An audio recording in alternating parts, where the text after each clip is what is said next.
Let's have a seat. We're going to start with our next speaker this morning. We're going to move from the local stage to the national stage with our second presentation. Mr. Avi Stein is not only a successful investor and school owner, he has led remarkable struggle with the Coalition for Educational Success in taking on the National Administration, the Department of Education, and others over the gainful employment issue and other pressing initiatives. He, among others, is encouraging internal sector reforms that have and will continue to evoke serious and thoughtful discussion on a national level. When talking about those in our sector that are at or near the tip of the spear, Avi Stein must be mentioned. Please join me in giving a warm welcome to Mr. Avi Stein.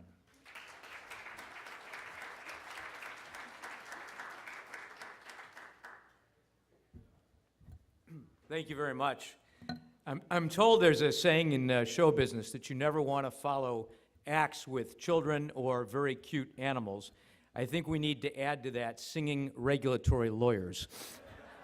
That was really terrific and very enjoyable. I'm really pleased to be here today, and I want to thank everybody who's been involved, Robert, Joanne, Jim, everybody, and I want to thank in particular David Pyle and Kathy Crowley who got me involved in this group. Because you see, it's all of you who I really admire. It's you who are out there every day changing lives. It's you who are passionate about what you do, passionate about education, and that's what education's all about, and that's what America should be all about. And the unfortunate part, though, is that we know it, our students know it, but it's not necessarily clear that people in Washington know it. It's not even necessarily clear that people in other states know it. Here's the good news. The good news is we're at a pivot point.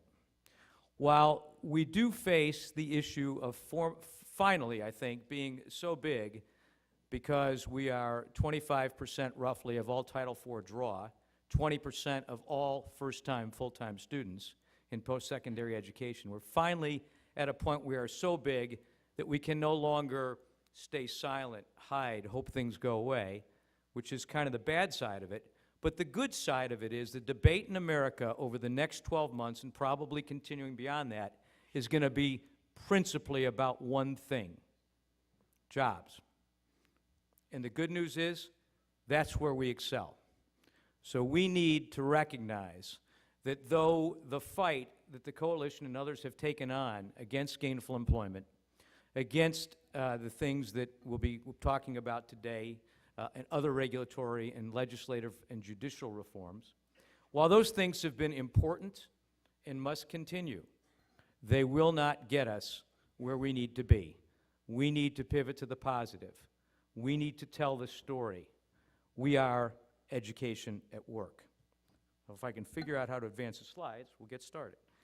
All right, so one word about the slides. I'm going to go pretty quickly here. I'm the only thing that stands between you and lunch and leaving this conference. I guess there is one more presentation, so there are two of us who stand in between you. But all these slides, I'm told, will be on the CAPPS website. So if I flip through something pretty quickly, especially a dense slide, don't worry. You'll be able to pick it up, and I promise I will give you the idea. So in 2006, in fact, Keith Zachrin reminded me, in 2006, we convened a meeting, and I said, this sector is a sector, and of course I was new in the sector and nobody really wanted to listen to me, as I'm not sure people are listening today, but certainly they weren't then. I said, we're characterized by a series of brush fires, followed by very short periods of calm.